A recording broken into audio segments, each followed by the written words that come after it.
But we begin with significant injury news going into a historic battle. The number one versus number one battle. Never in college football playoff history have we had the number one team in the college football playoff rankings play against the number one team in the AP poll in a single game. And that is exactly what we have. The battle for number one in Athens between Tennessee and Georgia got a significant development this week, as it has been confirmed that Nolan Smith, we mentioned on the Instant Reaction show, he went out with an injury. That would be something we'd keep an eye on. He's not only out for Tennessee, he is out for the rest of the season due to a torn pectoral muscle. A senior who decided to come back instead of joining the 75 Georgia defensive players who went to the NFL draft and were selected by NFL teams last year.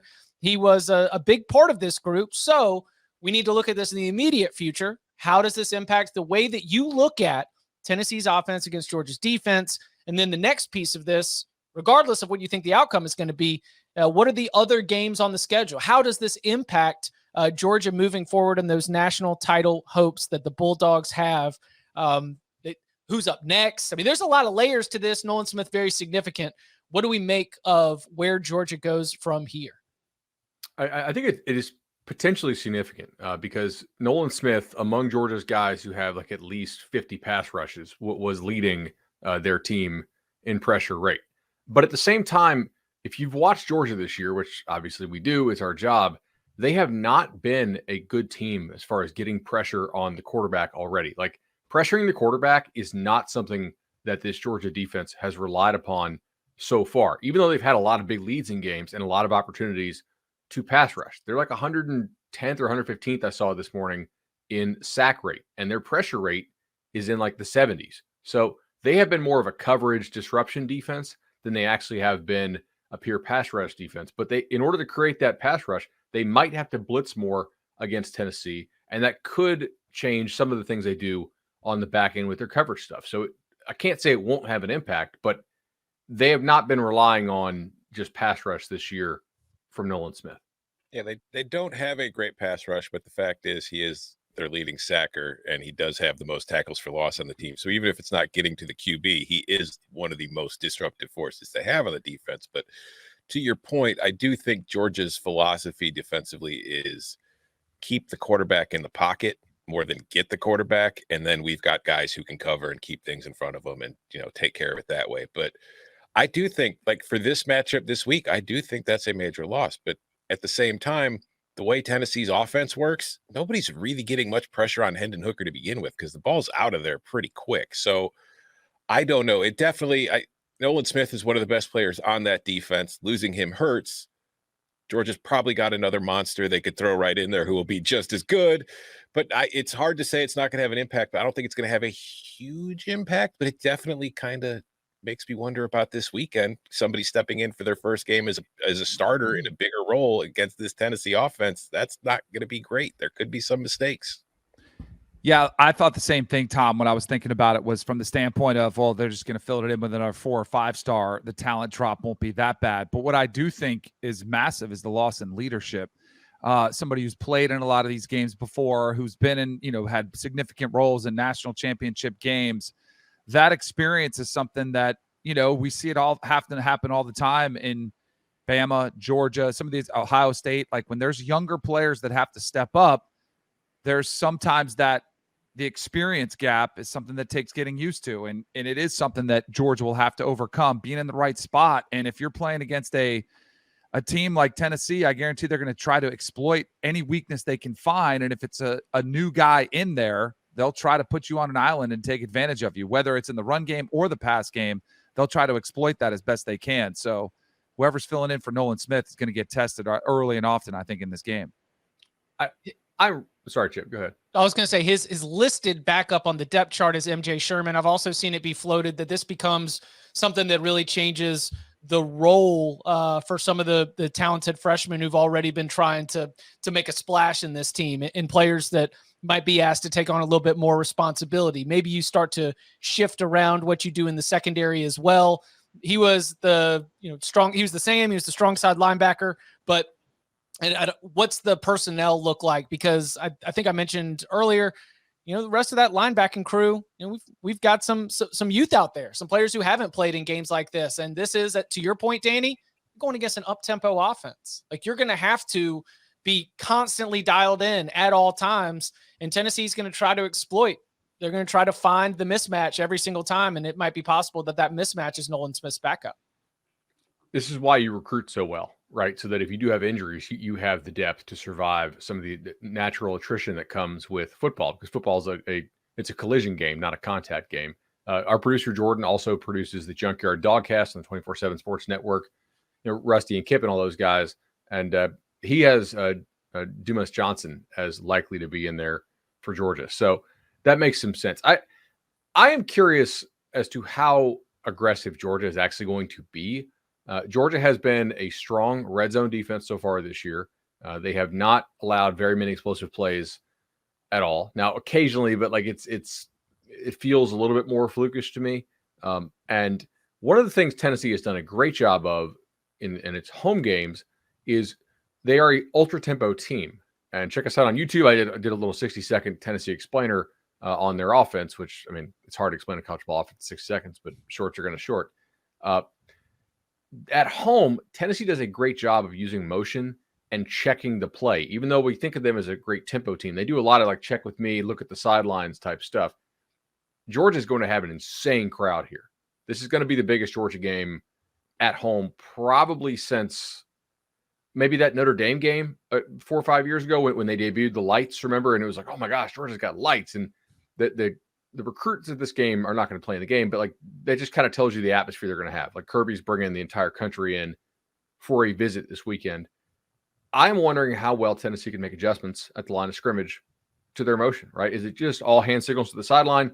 Do they disrupt that at all? Because several times against Alabama and a couple times against Tennessee, they checked and created an explosive. How well will that work on the road? Against Pitt, it didn't work quite as well. It used to be just a little like inside football. It used to be to get the defense to declare what they were going to do, you'd use a double cadence, right? You'd see the guy kick his leg and then stop and then look over. And Danny, Hooker fake claps with the best of them. Right. And now, but I think now the trend is what you're talking about, Bud, is to motion first, because that's a newer look. Because I think defense has started to catch on. They wouldn't show it as much. They'd try to disguise till the last minute, and then they would adjust again after the look over. Now with the motion, it's a little bit dicier, and I think defenses are still trying to catch up to that, because with the motion, it declares man or zone pretty straight up. I mean, it's pretty obvious. If you're playing man, you have to run with the guy in motion. So if you know that, then you can adjust your play accordingly, get you a great man beater. And if you don't, a lot of times you get, a complimentary play for the zone, and it gets you in the best possible situation as an offense. So that's why they're doing it. To Bud's point, though, about the crowd noise and the cadence, it's just going to be that to me could be a significant factor. We saw the factor it played in the Alabama game for Tennessee. Now it's Tennessee's turn to see if they can communicate and get all the things they want to do on the offensive side of the ball in an atmosphere where you're not going to be able to talk to the guy next to you in the huddle. One other thing about making the defense declare early is because of the width of Tennessee's receivers, right? They are running sort of the most strictest form of the Baylor Brile stuff, right? They're so wide. They run a lot of that slot choice concept stuff. It is just hard to disguise your coverage against these guys, because if you're disguising, you're generally trying to make the offense think, okay, this guy could be covering one of these two guys. He could be man, he could be zone. When Hooker goes to that fake clap stuff, or when they motion, it can make it all the more difficult for you to stay in your disguise. You're having to come out of your disguise earlier, and that's simplifying for the offense. You're not necessarily knowing exactly what they're in, but you're eliminating certain things that they could be in just because of physics. Right? It's like, okay, they can't be running this because this guy can't teleport. He actually has to run. David Ubben at The Athletic had one of those candid coaches style breakdowns going into the Georgia-Tennessee game. And some of the coaches, coordinators and head coaches who have gone against Georgia and Tennessee this year, they floated to him two ideas.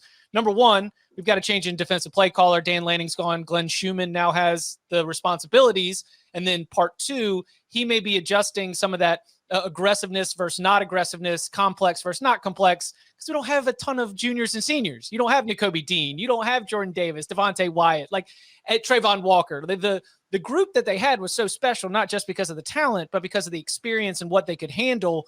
As you've had to have that turnover, you remain as talented, I guess you could argue, in terms of 4-star and 5 stars, but it is a more simplified approach already, which, as I'm using the Nolan Smith injury, I'm like, well, it's not like they were running something that was so complex that whoever's thrust into that position is going to be lost, right? It was already cooked down a little bit for the group, but immense amount of pressure on these safeties, immense amount of pressure on the entire defense. Jalen Carter getting healthier also is a big part of that. We're going to break. I mean, we've got a lot to get to, but we haven't even really talked about this game a whole lot. Where's everybody sitting on it? And locks are coming up tomorrow, Thursday, 11 a.m. If you want to see, we're going to give a full preview breakdown. Some of us might have locks on it, but as the week's gone on and as you've marinated on this showdown, what's the thinking? How about this? What's the one key, if we haven't already mentioned it here? Red zone defense for Georgia. Yeah. Tennessee before garbage time has scored a touchdown on 100% of its goal-to-go opportunities. That's Hooker, right? I think it's Hooker being 25 years old, total mature. It's also playing most of your big games so far at home and having a good scheme with good players and having Hooker for sure. If Georgia forces them to kick some field goals down there or some fourth down stops, yeah, I think that's a rookie. I wonder, Tennessee's defense, we know I've talked about, has been very good against the run this year. Will they be able to do that against Georgia, against that offensive line? How will they hold up in that? I think that could be a key to this game, because if Georgia's able to run the ball, then maybe they keep that offense off the field and they keep the game more their tempo, the way they want to play, keep that defense rested. And maybe that way, you're not going to stop Tennessee because they're going to find a mismatch. You're going to make a wrong decision with what they're doing because they're trying to put you in bad spots, and somebody's going to screw up at some point. They're going to hit a big play, get a touchdown out of it. But can you at least limit what they're able to do by staying, offense on the field? And also, if Tennessee's weakest part is the secondary defensively, can Georgia expose that? A.D. Mitchell still not practicing yesterday, per report. If I'm Tennessee, I'm playing balls out here. I am blitzing the hell out of Georgia because, look, Georgia is number 2 in the country in pressure rate allowed so far this year. And they are number 1 in the country offensively in standard down success rate. It's a Bill Connolly stat. Basically, are you staying ahead of the chains? Are you creating 2nd and 5? Or 2nd and 6, 2nd and 7? Are you creating 3rd and 3? I think Georgia, if you just let them grind you and move the ball slowly, cool. If I'm Tennessee, I want to play this game in the 40s or the 50s. I do not want to play a game where 30 points wins it. I'm cool. If Georgia can hit some explosive plays on me, fine. I'll allow that. But I want to get some tackles for loss, maybe some turnovers, get you off schedule, create some punts. And I want to play a high possession game. I want not hold the ball, but I mean a high number of possessions here. I think that really favors what Tennessee wants to do. So if you're Tennessee, you cannot sit back. I know your corners and safeties have been exposed. I think you got to just risk that Stetson misses some of those guys, or that Georgia's receivers maybe aren't ready to ball on you, and see if you can get some pressure, get them off schedule. So far, nobody has. I think it's that, and also for Georgia, withstanding the initial Tennessee onslaught, handling the tempo, handling the big plays. I don't know if Georgia could come back the way that Alabama did when it's down, what was it, 28-7, whatever the score was. Georgia doesn't want to play from behind. They're not built to start, big plays. We're going to come right back to all the things we're talking about. They want to be able to run the football. They want to use the play action pass. They want to play the game that way. So I think withstanding that initial onslaught, and we talked a lot about the first quarter success that Tennessee's had, all those things where they're doing motion, they'll build a first 15 plays or a first quarter script that will get you the information just by standard. They can go fast, though. They don't want to do the motions early. They want to go fast, figure out, all right, what are they doing versus this formation? What are they doing versus this formation? But we have plays that are built for everything, and they're built to go fast without checks. That, to me, is significant, too. Don't give up the big play early, because it also, and it's a crowd factor, too. The wind gets sucked out of the crowd, too. If all of a sudden you give up 2 big plays at Tennessee, you look up, it's 14-0, then the panic starts to set in. Yeah, if you're Georgia and you win the coin toss, you're taking the ball first, right? Yes. You don't want to be down 7-0. No. But no. I don't know. I mean, Kirby's a defensive guy. He may want the ball coming out of the half. Just depends. I just think the first quarter is going to be so crucial to how this game goes. His name is Jalen Hyatt. He wears number 11. Many defenses this year have left him wide open. Guard him. Put a couple eyes on him. Listen, if you're the safety to that side of the field and the other receiver cuts in on a slant and he's being covered, you don't have to go with him. Stay with Hyatt because he's not going inside. He's just going to go right by you. He's just doing that right there.